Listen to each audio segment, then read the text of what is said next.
Hey, what's up YouTube? It's Pyro coming at you with another video. Today I'm going to be reviewing Incredibles 2.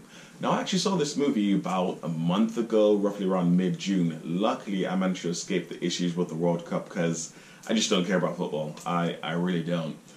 But I managed to see it due to the Cineworld Unlimited screening, and I was very happy with what I saw. It is a wonderful movie. I couldn't really find many faults with it. There were probably a couple hiccups here and there, but overall, great movie. Visually, it's just, it pops. It's wonderful. The color that they've got in there, it's just brightness through and through, and when it does have a grayscale, there's a reason for it, and it works so well within the movie. The story itself, flips the head of the first movie. Instead of the dad going out, it's the mother going out, saving the world, creating something better for the supers, where they can thrive. And without going into too much detail, it's definitely a wonderful story. The split dynamic between now that the mother's gone out, the dad has to look after the home. I keep saying the mother and dad because I can't actually remember their names. I just remember that as Elastigirl and Mr. Incredible, and that's what I'm just going to call them throughout the rest of this review. So Elastigirl's now gone out to save the world and make it better for supers, and that's really cool because when you've got the home life with Mr. Incredible, that is hilarious. Now I don't have any children of my own, but I've experienced what it's like for the dad to stay at home, and it's definitely a great representation of what happens when the dad is first doing it.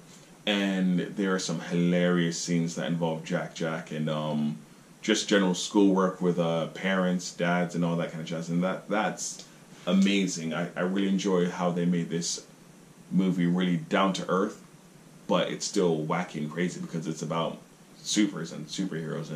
Now, my favorite character in this probably is Dash. I mean, I think he was still my favorite in the first movie as well. His character in this is just really cool. He reminds me so much of myself in the terms of, like, he really acts on a lot of impulses, but then again, that probably goes with his character with being a speedster. So I really like that kind of character. I just like super speed. It's probably my favorite superpower within this movie.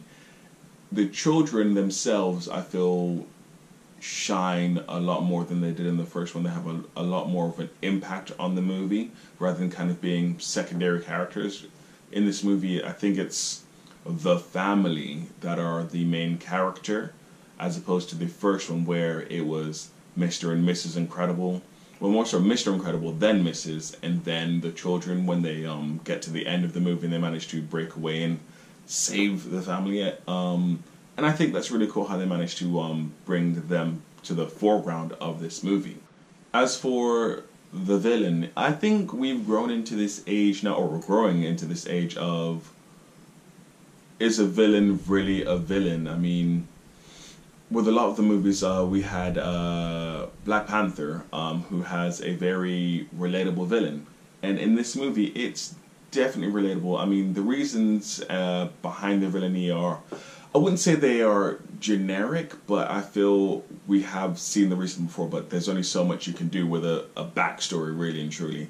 But it's definitely very understandable, and I empathized heavily with the villain in this. And that word villain is difficult to really put into this movie because with this growing age of right and wrong and black and white, the movie's villain is very gray.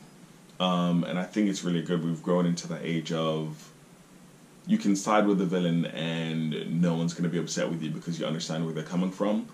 I think it's more what makes a villain now these days, especially within movies, is the method in which they decide to do something. Because if you're fighting for a cause, then how you tell the story is what really makes you a villain. The overall story, I liked it. I did. I really did enjoy the overall story, the message that it had, which is basically being a family, enjoying each other's company, and the overall growth that you need to have to adapt and overcome obstacles in your life. And I think it's the same message that you had in the first movie as well. The character that I feel that has grown the most from the first movie all the way up until this movie is Dash. I mean, he's had a haircut change thing, which I guess in life doesn't mean that much depending on where you are in your life, but within this movie I think it shows that he has grown just a bit more than strictly impulse and thinks about what he's doing, and the same with Violet as well. That slight hair color change has in being a less awkward emo girl. These traits are still true. I mean, they're not going to change their complete characters from the first to the second movie, but there's that definite growth. And Mr. Incredible as well. Jack definitely has a lot of growth in this movie. If you've seen the trailers, you know exactly what I'm talking about. If you haven't, wait, watch the movie. Who do I think this movie is for, though? I think mainly it's for the people who has waited 10 years from the first movie till now seeing this movie. There's a lot of hints from the first movie that happened in this one as well. But absolutely, it's for anyone who wants to see a fun family movie that's catered towards everyone of all age ranges. If you like superhero movies, you're going to enjoy this because there's a lot of superhero action in this movie. If you want something a bit more dramatic, it's in there as well. It's colorful, but there's definitely heartwarming moments, pulling at the heartstring moments. All of the stuff that you'd want to see in a good movie has elements of all of these: love stories, action, betrayal, things like that. They're all in this movie, and that's what you want from a well-rounded movie, and that's what this is a well-rounded movie. If I were to really nitpick, I would say it gets a little bit generic at certain parts, but with how many movies that have been around throughout the years of film, it's gonna happen. I mean, it's hard to really break the mold or bring something new, especially when you're established like Disney Pixar are as a company. But they've done it before with movies like Up and Toy Story. But again, Toy Story came out many years ago. So with something like this 10-year gap, they do have certain new elements to the characters, but breaking the mold in the terms of, oh my, I've never seen this before, it definitely doesn't happen in this movie. Now, how do I recommend this movie? I recommend that you go see this in the cinema, your local movie theater, all of that, because it's definitely worth the money that you will spend. And if you've got a Cineworld card or anything like that, you can go see it multiple times for free. So definitely go do that. Definitely. I mean, there's nothing stopping you from doing that. It's a wonderful movie.